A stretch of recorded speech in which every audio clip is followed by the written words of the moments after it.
Welcome to the divisional preview show of the Upper Bowl podcast. Now we're going to the West Coast, the NFC West. We have a recurring guest of the program who has the best coverage for the San Francisco 49ers on YouTube, on literally the spectrum of YouTube. He has shows like Wake Up with the Bay Area Sports Talk host of Larry Krueger, and he talks about everything from the next day's 49ers game. He does a post-game show called Post-Game and Damon, which he breaks it all down from the start of the 2-minute warning of the fourth quarter to finish. He has a daily YouTube show that he talks all things about topics going on with sports. He has great guests on. Doesn't matter if it's JT The Break, Sam Bateshi had on today. I'd like to welcome back to the pod, Damon Bruce. Damon Bruce, it's great to talk to you. It's been too long, I like to say. It's been way too long. Thank you, Trevor. It's good to see you again, man. I'm glad that you are keeping it up. It's always a pleasure. And we are, how about this? On the day that we're recording this video? Yes. Here's the one thing I can promise you and everyone who's watching. Thanks to this day being the day that the Hall of Fame game is going to kick off. We got Chargers and Lions getting football season underway preseason from Canton tonight. Mm-hmm. Between tonight and early February, we get at least one football game every single week. We're back, baby. We're back. We are back. It's the Josh McDaniels thing, just doing this. Going crazy. There's football back. I'm more excited about that anyways. It's something to watch, even though I do love baseball and makes me want to throw. I literally spiked the remote yesterday because the Cubs just pissed me off. So I was like, you know what? I need football back anyway. So that's why. All right. I like to say you are the king of the NFC West because you have the best coverage. That's nice of you to say. Thank you. I really do say that because there's no one else holds the candle to it. I know, like, you and Larry Krueger do a great job. I will say that, and John Lund as well. You guys, the trio of you, I don't know how no sports talk radio host or station wants to hire you guys. You guys should really be having you have mornings, middays, and afternoons all set to go anyways. And it's honestly a shame how you guys aren't having a full-time job in radio. But I like to say you guys are killing it on the YouTube thing. I will say that for sure. Thank you. All right, let's start with the 49ers. I got to ask, I saw the Juwan Jennings news. I was about to say, is everyone important healthy? What's your take on the 49ers this whole offseason? I like to say that was I expected more from the 49ers last year, and especially in the fight for the NFC between Philadelphia, Detroit, Minnesota, and everything. I was looking for that West Coast team. I was like, where's the 49ers at? And they didn't Trevor, everything that could go wrong last year basically did go wrong. I mean, the 49ers, had a couple of injuries disintegrate to now you got injuries on every level. And it all did not fit. I mean, it was just a bad year. And I think it's sort of you always got to be evaluating, but you also need to know when to write it off as just that something went weird. And I just think last year was a weird year. They obviously started a tumultuous offseason by saying goodbye to a lot of fan-friendly names and fan favorite names. But through a few days of training camp, they look reborn. They look rejuvenated. They look bouncy. They look like they got a real nice youthful burst of energy, especially along that defensive line. There will be growing pains. I'm not saying everyone's going to show up ready to be a Pro Bowler, but I really like what I've seen out of the 49ers the few days that I've been down watching practice in Santa Clara. Now, today, we got the news that Deommodore Lenoir left the field with a hip injury. Don't know the severity of that at all. And Juwan Jennings has a calf injury that is now lingering from OTAs. That's bad news. Don't like seeing that. As I've been saying for over a month, the time to sign Keenan Allen was over a month ago. Yes. I would bring him in with a healthy, my calf is fine, Juwan Jennings. With Jennings now being out till question mark, I would definitely get Keenan Allen in if I'm the 49ers and not, they're screwing around with a whole bunch of, edge of the roster moves for a bunch of guys that are going to get cut or practice squatted. I think it's time to bring in Keenan Allen. That's just me. I actually like that move anyways, like how Keenan Allen did not do anything with the Bears, which he looked like if any big name wide receiver goes to the Bears, they just die. But somehow he doesn't have a job yet. He's got a 70 catch, few hundred yards, few touchdown year in a very odd year in Chicago where you had a rookie quarterback, you had moving parts, you changed your offensive coordinator, your head coach midstream, everything that could go wrong did go wrong for them. Well, and Keenan still produced. I think in a stable organization like the 49ers, if he has 1 year left in him, they'd be able to get it out of him. I think it'll be perfect. It'll be like like Swan Song, but he's a Bay Area guy. He played a cow. He's a cow guy. Bring him home anyways. He knows how to get on Bart. He knows how to get to Bart. He can figure out the highways. He can figure out how to get the Levi stadiums anyways. Where's everyone at nationally? And since you cover it locally and you have had a lot of people on nationally, where's everyone saying nationally about Brock Purdy? Is there still slander, would you say? I mean, I think there's still some doubts out there. And you want to call it draftism, the fact that he was the last pick in the draft. I think that some people will hold that over him and say, look, it's just remarkable what he's overcome. Some people hold it over him and say he'll never be great based on the starting point. And it feels like they don't want to come off of that, even though there's an awful lot of evidence to suggest this guy is a really good player right now and projects to be a very good player for a very long time. I think that if you wanted to complain about Brock Purdy's salary, the 49ers sort of cut you off at the pass of doing that. I already think his contract is easily digestible as non-offensive. It doesn't start with a 6. It's not a $60 million Dak Prescott mistake. Yeah. He is, in the back half of the top 10 is in like 2-3 more quarterbacks signing their new deals away from falling out of the top 10. And I just don't think it's money that anyone needs to worry about. The Brock Purdy salary will not prohibit the 49ers from doing business around him. And that's what a lot of people were worried about. And there isn't much of a worry there. Again, people keep on complaining about his arm strength. Yet he historically has done a great job passing the ball downfield early in his career, either in yards per attempt or career passing averages. This guy scores like a Hall of Famer, as the way nerds sum up of a day of quarterbacking, in a way that you'd think that he'd be satisfying some people. But still, there's, he's a dink and dunk guy, even though all the evidence to the contrary is out there. Yeah. If you don't like Brock Purdy, chances are you came into the room to not like him, and you're just deciding to not change your mind. If you're a 49er fan, that's a really weird existence to be living in, because this guy is going to be this franchise quarterback for a while now. So if you're not on the train, I would suggest you buy a ticket. I don't think it's going to go off the rails. I don't think that there's some disaster or other shoe that's about to drop. I think you can bet on a guy like Brock Purdy for being a consistent, level-headed pro for a very, very long time. So I was it's not gonna be like Jeff Garcia towards the end. We could say that, right? I don't think so. I thought Jeff Garcia was pretty damn good too. But that's what I did too. Here's the thing: we're still at the beginning of Brock Purdy's career. Yeah, the old man starting to creak phase of his career. We're not even near that yet, and that's what you're talking about when Jeff Garcia got old. So I think this is going to be a really good year for Brock, and I see a re-energized coach in front of him. I see a reborn team around him, and even with wide receiver concerns, Brock had a pretty good year last year with McCaffrey being out and everything going wrong. If a few things can go right against this NFL schedule, I like Brock to have a nice kickoff to the prime years of his career, which should be really now in the next 3-4 seasons. Can I say revenge season? How about that? Sure. Well, let's call it a revenge tour. Christian McCaffrey revenge tour. Revenge tour for everybody. Yeah, I think I feel like the NFC West was kind of bland. It was like when you guys weren't good, I was like, the Rams, I was like, they don't bring the energy. That's what I always feel. And it's like when they played the Eagles, it was like, cool, the Rams. I was hoping for like a tougher 49er team, like coming to the cold. That would have been cool anyway. So, all right. Plus 150 to win division. Over under on wins 10.5. Am I crazy to say 11 wins for this for San Francisco 49er team?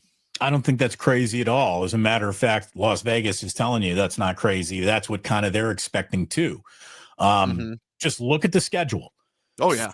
Find me the 3 games in a row that they're going to lose. Like I saw another weird way to bet the NFL today. It was winning streaks. How long of a winning streak do you think the 49ers will have at any point in time during their regular season? And I think the number was 4.5.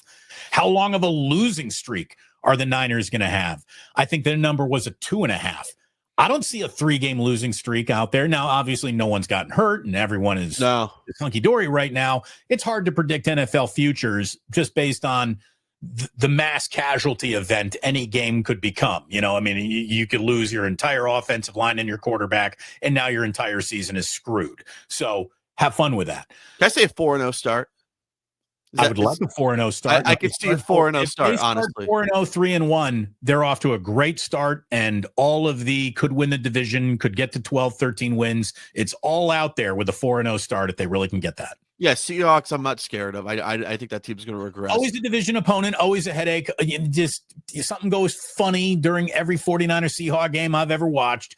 So you can't just put it in the bank, but I like their chances going up to Seattle to win that game more than anybody. New Orleans is probably the worst team in football. They're in the Arch Manning sweepstakes. Book it in right now. Arizona, I don't trust. Road trip, tough place to play. I'll give the Superdome that. But let's be honest here. Do we really trust a Louisville kid starting for that Saints team? No, I'm not sure. Cardinals week 3, week 4 Jacksonville. I can see 4-0 straight away. I'm not a homer for you, but I can say 4-0. The Cardinals are going to be interesting. It's Gannon's 3rd year as head coach, and I think that he is a pretty talented young head coach. It's year 7 for Kyler Murray, so there's no more time to just waiting something happens. He needs to make something happen. I think their defense is going to be improved. I actually think the Cardinals are going to wrestle with the Rams for the team that gives the 49ers the most problems in this division. And even when the Cardinals suck out loud, the 49ers always lay an egg against them, at least one of their 2 games. So I'm more concerned about that Arizona game being the loss than any other of that first 4 group that you're talking about. And if they get through Arizona, 4-0's out there. 4-0's out there. I'd say the one thing we could already predict, that Bears 49er game will be flexed into 425 or 405 or 115, not 820 on Sunday Night Football. A few days already predicting flexes. All right. Okay. Hey, we're starting a trend here. Let's see what the Bears do. Let's see what the Niners do. Let's do it. All right. Cardinals. Josh Sweat, they added. I really think this. Do you believe in Kyler Murray as a franchise quarterback? Not really, but he's better than I want to admit. I'll give him that. I think Kyler Murray has a ridiculous amount of talent, but he's not the guy I would want. I mean, he's not the guy that I would want to be the face of my franchise. Although I think it's unfair to hold against him any sort of he doesn't prep hard. He's playing Call of Duty, which was kind of around him just a few seasons ago. I think he's in a good situation. Again, I really like James Conner. He's a headache as a running back. When he's the perfect 49er running back that they would be what if running back of all time. Am I right? He's up there. He would be interesting. But look, Marvin Harrison Jr. is a real player, and I think he's about to have a good year. I like Zay Jones. I like the fact that Trey McBride is officially, tapping George Kittle on his shoulder, having the argument who might be the best overall tight end in football. They will be better defensively. So just keep an eye on Arizona is all I'm saying. There's no reason to worry about the Cardinals until you got a team to worry about. Yeah. They could become a team to worry about. It's like for me with the Eagles, we have to worry about Washington for the first time in 25 years for me. Anyways, that's what I always say. 8.5 is the over-under on wins, plus 450 to win division. Can I say 9-8? Is that safe to say for the Cardinals? I mean, that's the neighborhood they probably will end up in, somewhere in there. Again, but that's flirting with 10 wins. If you're flirting with 10 wins, you're flirting with a wild card. If you're flirting with 10 wins, all of a sudden a healthy team gets a bounce in its step and you find your way to 12 wins, and holy shit, what do you know? Arizona won the NFC West. I know. My prediction is 49ers print the t-shirts. They're going to win the NFC West. And my 2 teams, the team I trust coming out of division, there's a wild card. I trust the Rams. I just feel like you said it and forget it. I think personally, Sean McVay is like one of the one head coach. If I need to start a franchise off, I will start it with him because he can figure out both sides of the ball, like what we need. Look, they might have been looking to get away from Matthew Stafford too. They were going to move on from him. Like they even said, "Hey man, go and find a trade. Go do it," and it didn't happen. And I think that's a good thing for the Rams because Stafford still got something left in him. He's getting older. His arm is not. Devontae Adams and Puka could become a real headache. That's a fun trio of wideouts. I think it rivals anybody. I think it's like you have 2 guys. One could go deep. One could do the crossing route, maybe a slant too. You can get you a couple yards. And I just think that it seems very well coached anyways. Yeah, look, Devontae Adams, Puka Nacua, Tutu Atwell, along with Tyler Higbee, their tight end, and then you factor in Kyron Williams. That's a team. It might not be stacked with what are household names, But those are good NFL names, man. They'll be good. I love their defense. Cam McCormick out of the University of Miami. That I said like that dude's a baller anyways, and I saw like up front in person like this dude can make it in the NFL. I like their defense the most out of everything. Is like I think you have a lot of big building blocks on that team. Well, and we're going to get year number 2 out of Jared Verse, and he was fantastic last year. And if you want to know how the Rams were the Rams last year, it was really that defense that carried them more than the offense. So we don't even talk about this team defensively. And you're right. That's going to be the Rams are good. I mean, anyone who wants to just write them off because you don't like them, not yet. The Rams are good. I like it as a nice fake it's a good. I always say Rams Eagles or Rams Niners. Those are 2 classic games. You don't know what to expect out of them anyways. So. Well, and I'll just say every single time the 49ers and Rams, whenever they're playing, that's just not for NFC West bragging rights. That's for NFC bragging rights. That is a top shelf liquor football game that will happen twice this year.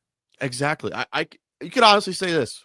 I'll say this right now. I would like to see Rams 49ers in the playoffs. I think it'll be a perfect wild card weekend game. How about this? I love Kyle's record against McVay in the regular season. Playoffs, not so much. So maybe you don't want that. Either way, though, it's a home game for the Niners because it'll either be at Levi Stadium, which is clearly a home game, and SoFi is Candlestick South. Or Levi South, people call it anyways. By the way, I finally made it out to the SoFi. Incredible, by the way. So I still haven't been, but it looks spectacular. And every single time I walk in, around, or past Levi Stadium, it just looks worse and worse and worse and worse and worse. Sounds like Miami almost. All right, Seattle. New QB, Sam Darnold. Geno Smith to the Raiders. Cooper Kupp is here. Out goes DJ Metcalf. They missed the playoffs. What do you like Bill McDonald as a head coach, or do you think he still has coordinator vibes to you? Don't know enough about him. Let's see. We're about to find out more. I do think that Sam Darnold, though, is going to be where the conversation ends in Seattle, not begins. I liked Sam Darnold is dependent on situations. I think his situation in Minnesota was a good one. Yes. His situation in San Francisco, which he hardly ever got to play in, wasn't that great last year, but his reputation grew while he was hidden more than it's ever grown while he's actually playing. Except for last year, when, again, you have Justin Jefferson making everybody look good, right? I mean, I think he would have made you and I be a decent quarterback. Sam Darnold in Seattle as their next savior is, I don't think, how about this? I would not be surprised at all if by, week 10, if you're not in Drew Lockville, you're seeing what, Jalen Milroe does. And I could see the Sam Darnold carriage turning into a pumpkin for the Seahawks. There's a lot that I do like about their team. I like Jackson Smith and Jigba. Yes. I'm surprised that they said goodbye to Noah Fant, who I thought was pretty good. I think somebody signed Fant today, as a matter of fact. But, they got that A.J. Barner kid now that they're going to be going to a tight end. Cincinnati Bengals, by the way, he is signed with. Was it the Bengals? All right. The Cincinnati hello. Yeah. And, what I saw Trey Hendrickson basically walking to Bengals camp. Look at it this way. What are you doing, Cincinnati? Why don't you just pay these guys and get them in to begin with? Like, come on. I have a comment about Mike Brown, but I always say for the podcast, he's too fucking cheap. He doesn't know what a Patreon is anyways. We don't worry about Mike Brown ever winning anything in the NFL. It's like if it's Stephen Ross too, we'll never see it anyways. You can overcome some defenses. You can overcome some bad games. It's really hard to overcome bad ownership. Agree. And the Seahawks do have great ownership, even though Paul Allen Estate is selling them personally, possibly soon. Yeah. And, look, I always thought one of the best, most steady things about the Seahawks was Pete Carroll. And without Pete Carroll, the whole thing goes back into I don't know what to expect conversation. I don't know what to expect from the Seahawks, which means I'm not going to be expecting much from them. And I actually like what the Raiders have done by adding Geno and Pete Carroll. Will they win the division? Will they be postseason contenders? I don't think so. But they'll be a more competent football team today than they were at any point in time last year with just Pete Carroll having his hand on the switch. It feels like, remember when Holmgren was in charge of the Seahawks? There's stability. I don't know about Bill McDonald. I don't think he brings stability. I think he's like a one and done head coach. I don't know enough about him to consign him to success or failure yet. Totally understand. All right, 8.5 is the wins. Over or under? Under. I feel 5-11. That feels doable in a Sam Darnold world. That feels doable. I think it's a perfect Sam Darnold world. All right, Rams, Matthew Stafford back injury. I'm really concerned about that. Devontae Adams, I'm excited for. Cooper Kupp has gone to Seattle. I think it's the worst thing. Like him leaving LA is already weird. I think if it was him, Puka, Devontae, and Cooper Kupp, that would have been a trio. I was like, I don't know how you cover these guys at least, Look, wide receivers, they get old overnight. And obviously, based on the injuries that he dealt with last year, they're comfortable walking away from him. I'll tell you, if you got to walk away from Cooper Kupp and you bring in Devontae Adams, you still got some really good talent there, right? And definitely, again, if Stafford is kept upright, look out. Oh yeah, we don't want to see Jimmy. At any point in time, it becomes Jimmy Garoppolo. Goodbye, Rams. I mean, I really believe that. So they are so coach, quarterback, staying healthy together, dependent. And to an extent, every single team is, right? Let's not pretend that every team doesn't live in that world where your starting quarterback goes down. Now you're in a lot of trouble. But yeah, look, keep the Rams and adjust your mirror for the Cardinals being in your rearview mirror if you're a 49ers fan. Those are the two teams you're worried about all year. I think so too. I think 10-7 is your record for the Rams. I think they're going to regress a little bit. I just don't know what's going to happen with Matthew Stafford back. If you're betting the Niners for the over, you should bet the Rams for the under, because for the Niners to hit that over, they will have swept the Rams, I think. Ooh, good point. Good point. What's going on this year with the program? Damon Bruce on YouTube. I know you guys do Wake Up, which is always great to see, and also the post game and Damon. It's always great to watch. By the way, thank you. So post game and Damon is where we started last year, and then all of a sudden we started doing like live watch parties as the game was going on, and those were a hit. So I think I'm going to be doing that 17 times during the regular season. We will have an in-game get-together watch party where we're just kind of all hanging out and watching the game as it unfolds. And then that'll, of course, turn into a little post-game and Damon once the game goes final. But we'll be doing Wake Up, yours truly and Larry Krueger, every Monday and Friday at the very least, some Wednesday shows sprinkled in when necessary. And certainly whenever the 49ers play, like on a Monday night, we'll be doing Wake Up on a Tuesday morning. Or, they're playing on a Thursday night. We'll be doing Wake Up on a Friday morning. And every time they play on Sunday, obviously, we will be going live on Monday. We will be covering the Niners wall to wall. I'd ask everyone to like and subscribe if you would please, and hit notify. And that way, when we do go live with anything that we're doing, you won't miss a thing. And it's year 3 for me here already. I mean, it feels like I just got to YouTube.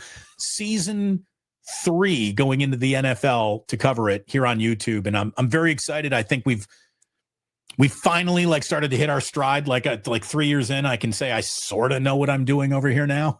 I was there for the early days. Those were kind of fun, though. Thank you. Oh, hey, it's always fun watching somebody stumble around losing their virginity, I guess, and that's what it was for me over here. I'm glad you got to enjoy that. Hey, I will say this: when you brought in guests, it's always good to see. And I always say, like, when you guys evolved to the watch parties, if you and John Lund during that Rams Thursday night game, that was perfect. By the way, I thought it was perfect combo of you two. Anyways, it's funny, man. Lund and I worked at the same radio station. We worked at competing radio stations. And no program director ever put us on the air together until the two of us came to YouTube and we put ourselves on the air together. And what do you know? A lot of instant chemistry. And it's amazing how program directors, even though that was sitting right under their nose, they missed that for all those years. It just kind of shows you that program directors really ain't worth their shit. And when you got throw the APD under there too, anyways, also. All of them. We don't need any of them to have a good radio. As a matter of fact, program directors get in the way of good programs more often than they stop bad programs and get good programs on the air these days. That's just sort of the state of radio. So again, YouTube, it's officially the place to be. If we were investing in the future, we'd put all of our money in YouTube and none of our money in radio. And welcome to the new weird media world we're all living in. Damon, I would like to be joining for you one of those live watch parties. I will give you my schedule this year.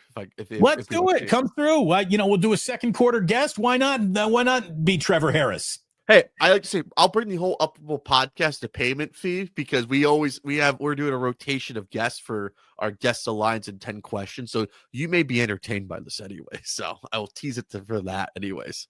Well, thanks for having me on. It is a pleasure to join you. Keep up the great work. Thank you very much for all your compliments and for watching and for your support. It does mean the world. And I'll tell you, this whole YouTube thing, it's a little community. It really Definitely. is. And you've helped me, and anything I can do to help you, it's my pleasure, man. Thank you so very much. And thanks to everyone for watching. Damon, thank you as always. We appreciate it.